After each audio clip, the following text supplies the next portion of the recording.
everyone, I'm Dr. Rao. I hope you guys are doing well. Welcome to my YouTube channel Mathematics by Dr. Rao. Today I'm going to deal with one another important video lecture based on the complex number.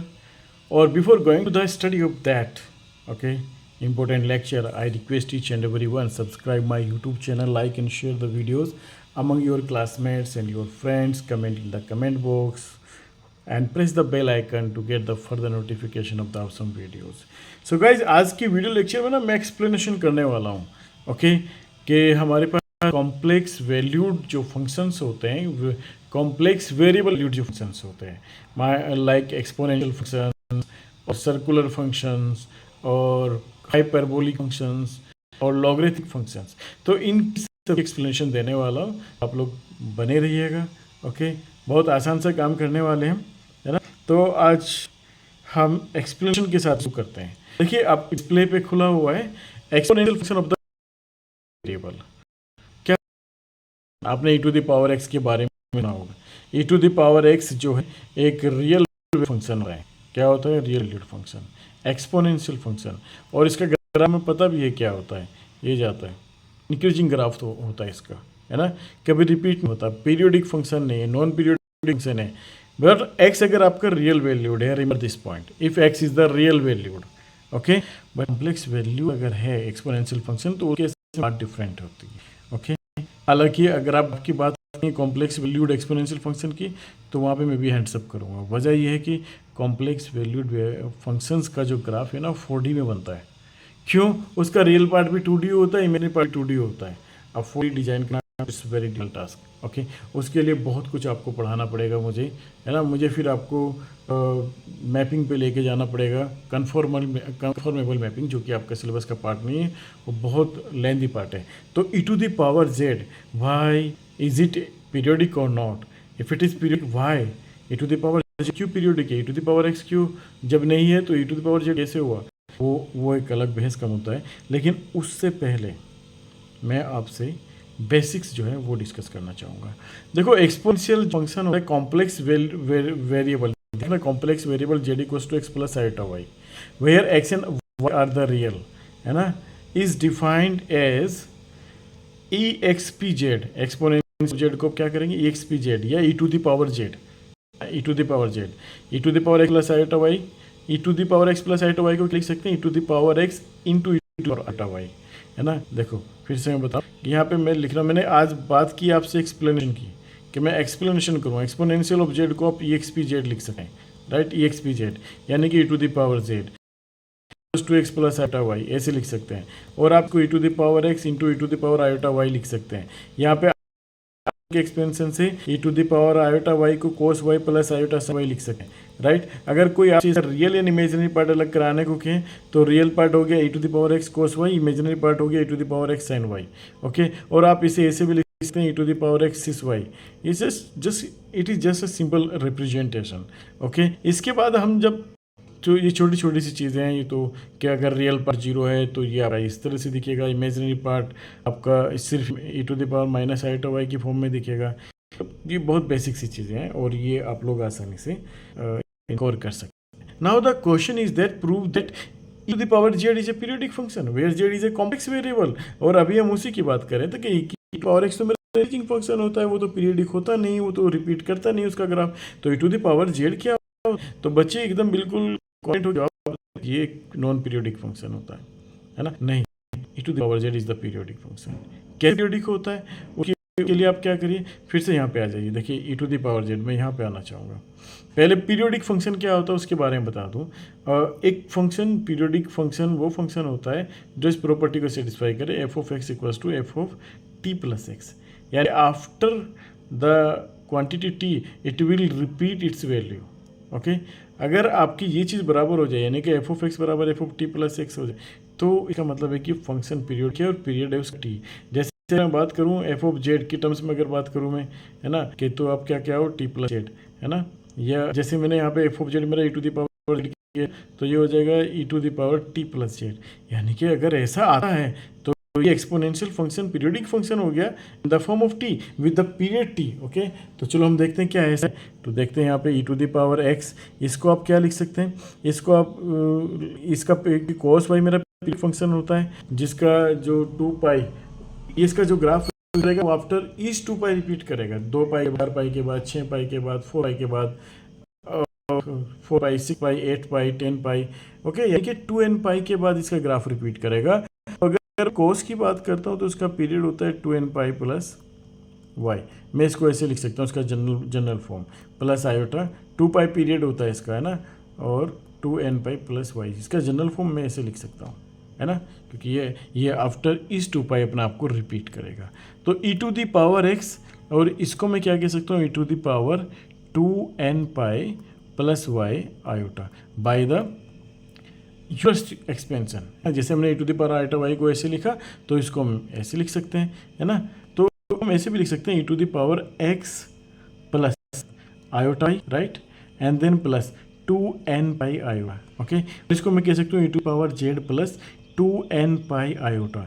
और मैंने अभी कहा कि e to the power z बराबर 10, तो ये तभी हो सकता है जब ये पीरियोडिक होगा, यानी कि ये पीरियोडिक है और उसका पीरियड भी है 2n pi iota. After each 2n pi iota इसका ग्राफ रिपीट करेगा, है ना। ये छोटी छोटी चीज़ें हैं। अच्छा, ये देखो 2 नंबर बहुत सिंपल से सवाल रहते हैं। Split up into the real and imaginary part, इनको रियल और इमेजिनरी पार्ट में ब्रेक करना है। 2 नंबर के छोटे छोटे सवाल ये आपको आने चाहिए, है ना। अब जैसे मैं बात करता हूँ पहले क्वेश्चन की, e to the power 3xy plus 4 iota y square, e to the power 3xy to the power 3xy plus 4 iota y square. For example ये मेरे पास है, मुझे इसका रियल और इमेजिनरी पार्ट अलग अलग करना है। तो भैया मेरे पास एफ ऑफ जेड ये एक एक्सपोनेंशियल फंक्शन है, तो इसका सोल्व करने के लिए सबसे पहले मैं क्या करता हूँ कि जो रियल वाली चीज़ है, जैसे रियल और इमेजिनरी पार्ट, इसको अलग अलग करना है। तो मैं इसे e to the power 3xy और e to the power 4 iota y square ऐसे करके लिख लूँगा, है ना। पहला काम आपने यही करना है। अब ये रियल कोफिशिएंट बन गया, रियल पार्ट नहीं बना, अभी ये रियल कोफिशिएंट है, तो ये तो इसको कुछ नहीं छेड़ना है बिल्कुल भी। इसको ऐसे रखिए e to the power 3xy, okay. अब ये जो है आपके पास, इसको आप कर लीजिए क्या, इसमें आप यूलर्स थ्योरम लगा दीजिए, cos 4 y square plus iota sine 4 y square, है ना। यहाँ से आयोटा देखो आपका यहाँ पे आ गया। अब इसको आप अलग अलग लिख सकते हैं, e to power cos 4 y square n plus iota e to the power 3y 4 y square. ये रियल पार्ट होगा और ये हो गया इसका इमेजिनरी पार्ट, हो गया 2 नंबर का सवाल। 100% इसका एक क्वेश्चन आता है। अब दूसरा मैं डिस्कस करने वाली हूँ, वो आपको खुद से प्रैक्टिस करना है। e to power 5 plus 3 plus, तो होल स्क्वायर को खोल लेना, इस होल स्क्वायर को खोल के, है ना, तब इसको करना। तो इसका 5 होल स्क्वायर ये हो जाएगा 60 प्लस 3, तो इसको ऐसे लिखेंगे 3 पावर 16, रियल क्वेश्चन को अलग लिख लेंगे, फिर रियल और इमेजिनरी पार्ट अलग अलग। 100% 2 मार्क्स का क्वेश्चन, ये सब देखना नहीं है फिलहाल, है ना। अब चलते हैं आप circular function of a complex variable. Remember, circular function of the complex variable. हमें पता है कि to the power iota x cos x plus iota sine, ये यूलर एक्सप्रेशंस होते हैं आपके, है ना। और यहाँ से कोस एक्स की वैल्यू जब इन दोनों को जोड़ देंगे, इसको जोड़ के कोस एक्स की value to the power iota x plus e to the power minus iota x by 2 आता है, और साइन एक्स की value to the power iota x plus e to the power minus iota x by 2 iota आती है ना। जब इसमें इन दोनों को जोड़ के साइन एक्स की आती है, इसमें से इसको घटा के साइन एक्स की वैल्यू आ जाती है, और ये यूलर एक्सपोनेंशियल वैल्यूज कहलाती है साइन एक्स कोस एक्स की। बहुत सिंपल सी चीज़ है। अब अगर आप इनमें एक्स की जगह जेड, और जेड क्या है, एक्स प्लस आयोटा वाई, तो circular function of z are is defined as, now cos z e to the power iota z plus e to the power minus iota z by 2। देखो x is replace by z, z क्या है, x plus iota y, तो इसी तरह से sign हो जाएगा, sine upon कोस 10 हो जाएगा, और 10 का उल्टा कोट हो जाएगा, सेक किसका, कोस का उल्टा हो जाएगा, और साइन का उल्टा कोसेक। तो सारे के सारे circular function, circular trigonometric ratios function आप आसानी से e to the power x के टर्म्स में लिख सकते हैं, है ना। छोटी सी प्रैक्टिस है। अब यूलर्स थ्योरम, ये तो हमें पता ही है, बार बार हम पिछले वीडियो लेक्चर से यूलर्स थ्योरम ऐसे करके चिल्ला रहे हैं, है ना। अब periodicity of the circular function, इन सब को आप अपने इंटरेस्ट के लिए देख सकते हैं, है ना। लेकिन हम इस वीडियो लेक्चर में इन सब को डिस्कस नहीं करने वाले, इसके लिए हम एक सेपरेट वीडियो लेक्चर रखेंगे, है ना। सो फिलहाल के लिए मैं हाइपरबोलिक फंक्शन की तरफ मूव करूँगा, लॉगरिथमिक फंक्शन की तरफ। तो लॉगरिथमिक फंक्शन क्या होता है? अगर w equals to e to the power z है ना, w इक्वस टू कोई भी नंबर आपका, हम ऐसे लिख रहे हैं w equals to e to the power z, then z is the logarithmic of w, ये ऐसे पढ़ा जाएगा है ना। If w is the exponential of z है ना, then z is the logarithmic of w। और इसको लिखने का तरीका फिर ये होगा कि z equals to log e w, z equals to log e base पे, right, log e w। If w is the exponential of z, then z is the logarithmic of w। बहुत सिंपल है ना। यही logarithmic की definition होती है। इसमें बात की गई कि जैसे कि ये कहा गया कि prove that log e w many valued function.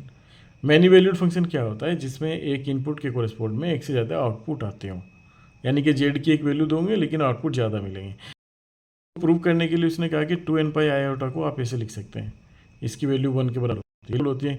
cos pi iota ये इसका पीरियड है 2 पाई है ना। तो आफ्टर इस 2 पाई विल रिपीट इट्स वैल्यू, तो cos 2n पाई प्लस 0 यानी कि cos 0, sin pi plus 0 sin 0, cos 0 value 1, sin 0 की वैल्यू 0, तो ये आ गया है ना।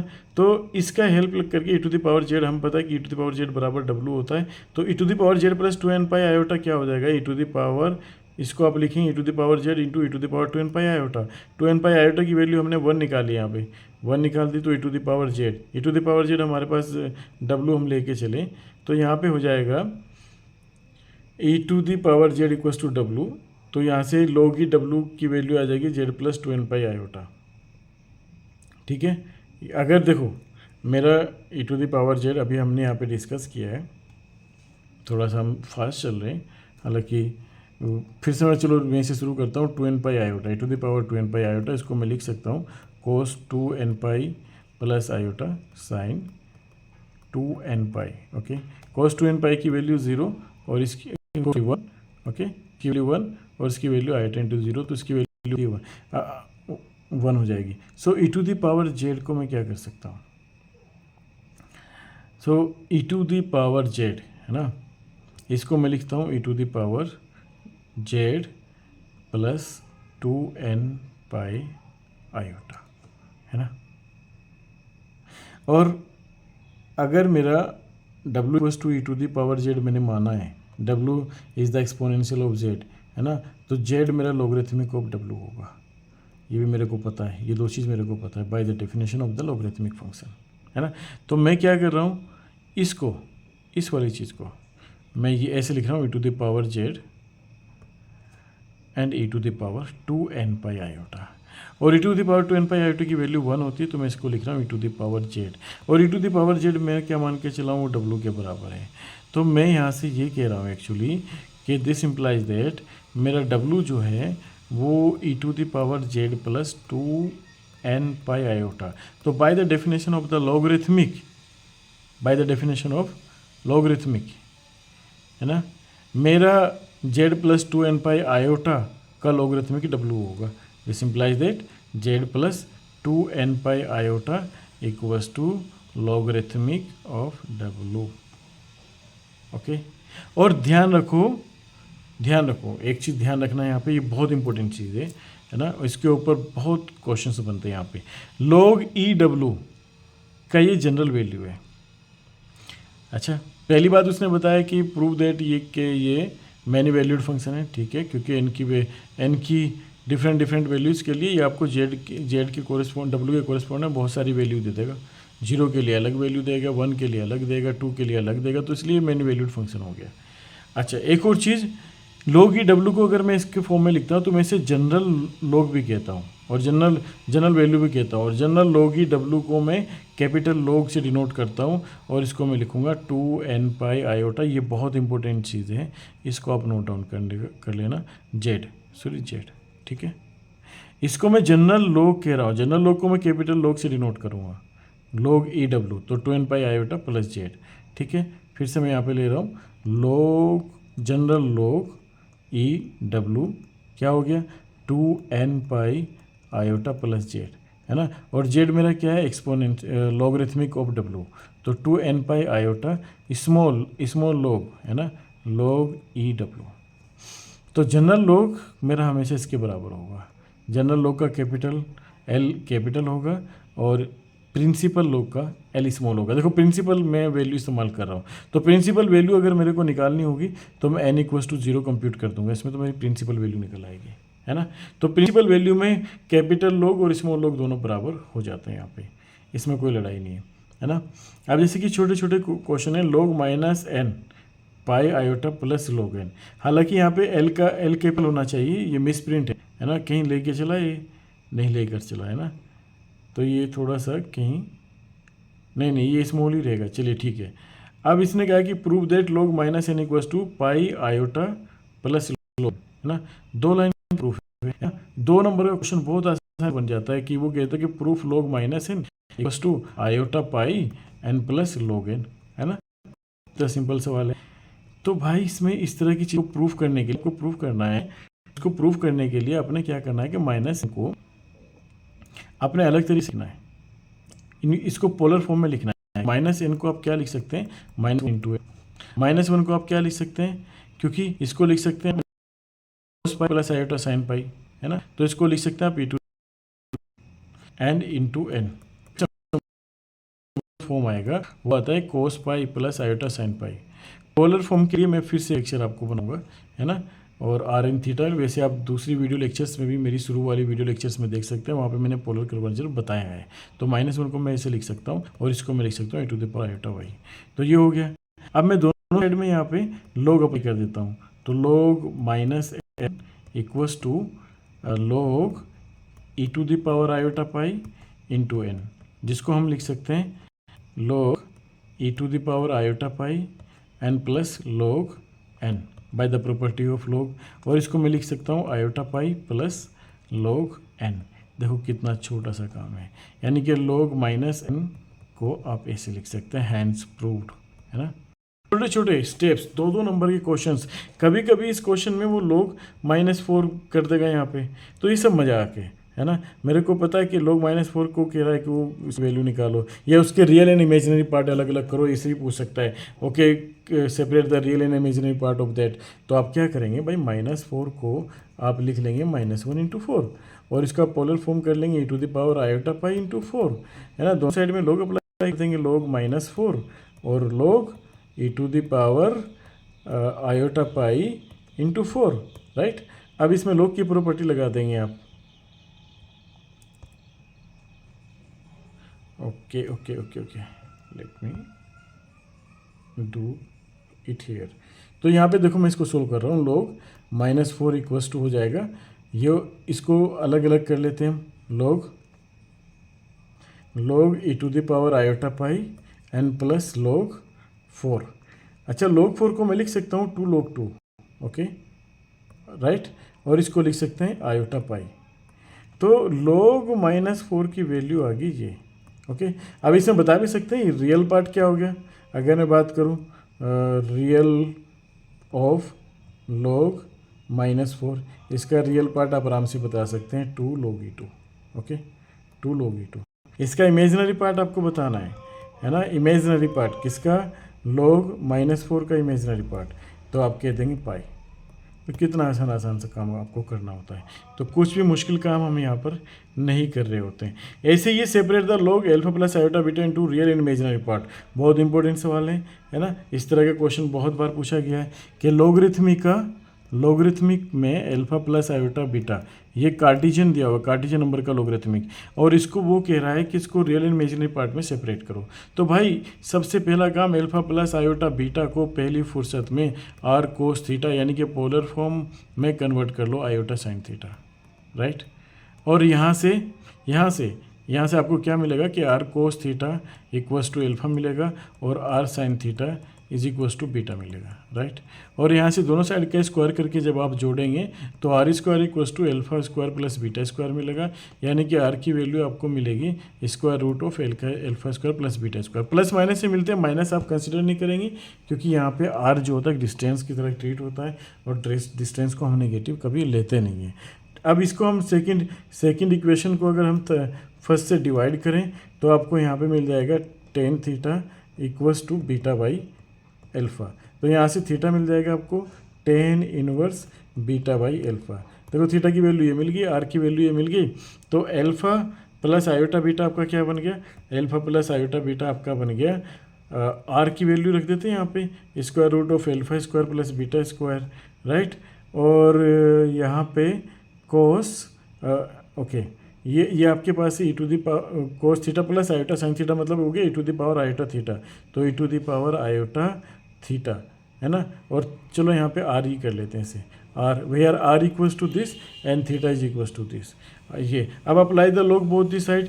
तो बहुत सिंपल सा काम है, बहुत ही सिंपल स्टेप्स हैं जो आपको हमेशा फॉलो करने हैं भाई। 2 नंबर के सवाल यहाँ से 100% बनने ही है ना।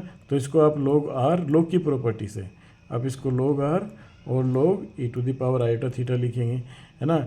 लॉग आर की वैल्यू रख देते हैं यहाँ पे, चलो लॉग आर हो गया आपके पास क्या, log square root of alpha square plus beta square, right. And then plus ये आयोटा एल्फा, इसकी आयोटा थीटा नीचे आ गया लॉग की प्रॉपर्टी से, ठीक है। तो यहाँ पे आप क्या करेंगे, ये 1/2 क्या है, 1/2 आप यहाँ पे निकाल लो by the property of log, तो alpha square plus beta square, right, ये हो गया। And then plus iota tan inverse beta upon alpha हो गया थीटा आपने ऊपर निकाला था। तो कोई पूछता है कि इसका रियल पार्ट क्या हो गया, ये रहा भाई इसका रियल पार्ट। कोई पूछता है कि इसका इमेजिनरी पार्ट क्या हो गया, ये रहा भाई इसका इमेजिनरी पार्ट। अगर यहीं पे किसी ने क्वेश्चन कर दिया find the real and imaginary part of 3 plus iota y, 3 plus iota, है ना, कह रहा है कि इसका रियल एंड इमेजिनरी पार्ट निकालो।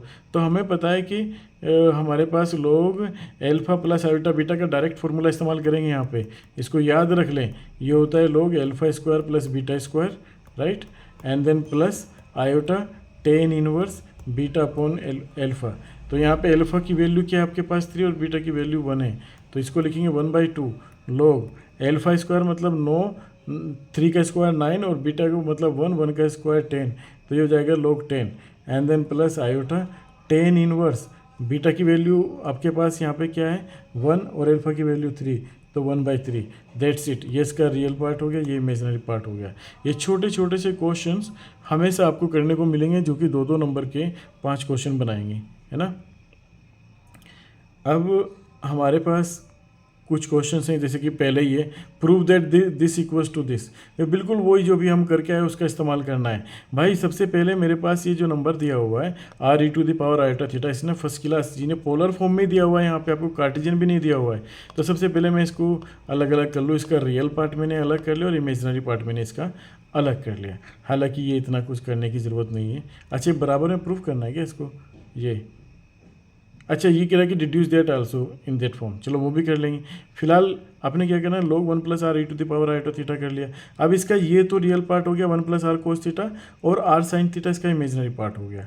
तो सीधा सीधा अपने एल्फा की वैल्यू होगी 1 plus r cos theta, beta की वैल्यू होगी आर साइन थीटा, तो alpha square plus beta square 1/2 के साथ plus iota tan inverse beta हो गया r sine theta upon cos theta हो गया। लो इसका स्क्वायर खोल दो, इसका स्क्वायर खोल के इसको सिंप्लीफाई कर दो, इसके रियल एंड इमेजिनरी पार्ट्स अलग अलग हो जाएंगे, दैट्स इट। आगे सिंपल कैलकुलेशन है, आप लोग खुद से इनको सोल्व कर लेंगे। आप जैसे find the general value of this, general value की बात कर रहा है, जनरल वैल्यू का मतलब कैपिटल लॉग की बात कर रहा है। ये क्वेश्चन हम पीछे प्रूव कर भी चुके हैं, है ना। अच्छा हालांकि इसमें ये एन इन्वॉल्व हो रहा, तो यहाँ पे जनरल लॉग की बात कर रहा है, कैपिटल लॉग की बात कर रहा है, कैपिटल एल की बात, यहाँ पे स्मॉल एल लिखा हुआ है, तो ये चीज़ ध्यान रखना आप। अभी फ़िलहाल हम जैसे कि इसका पार्ट ए के प्रूफ की बात कर रहे हैं, उसने कहा कि find the general value of that, find the general value of this. तो जनरल वैल्यू के लिए चलो किसकी फिर से मैं एक बार क्वेश्चन देख लेता हूँ क्या कह रहा है। जनरल वैल्यू के लिए क्या करना है,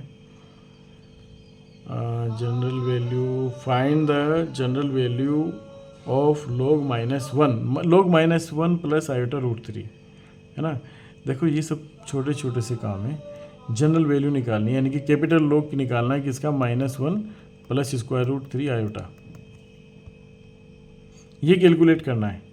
यहाँ पे स्मॉल एल लिखा हुआ, लेकिन जब जनरल वैल्यू की बात कर रहा है तो कैपिटल लॉग निकालना है इसका। अब इसको सोल्व करने के लिए आपने क्या करना है, सबसे पहला काम है कि -1 प्लस स्क्वायर रूट 3 आयोटा को आपको पोलर फॉर्म में लिखना है, यानी कि r e to the power iota theta में लिखना है। r की वैल्यू आपको पता क्या होती है, alpha square plus beta square. Alpha square की वैल्यू होगी -1 का स्क्वायर प्लस बीटा स्क्वायर हो गया स्क्वायर रूट 3 का स्क्वायर, है ना। तो ये हो गया आपके पास 2। तो ये आपके पास r की वैल्यू होगी, थीटा यहाँ पे हो गया tan इनवर्स कितना हो जाएगा, बीटा मतलब स्क्वायर रूट 3 अपॉन एल्फा मतलब -1। तो ये जो वैल्यू आपके पास आ जाएगी यहाँ पे, तो ये थीटा इक्वल्स टू 2π/2 आ गया, 2π/3 आ गया, थीटा इक्वल्स टू 2π/3, है ना। ऐसा करने से आपके पास जो -1 plus square root 3, this imply that -1 plus square root 3 iota का जो आपके पास पोलर फॉर्म बन गया, वो बन गया 2e⁻ आयोटा थीटा का मतलब हो गया 2π/3, राइट। अब वो बात कर रहा है, इसको हम लिख सकते हैं 2 times cos 2π/3 and then plus iota sine 2π/3, right. अब इसमें आगे जो बात कर रहा है आपसे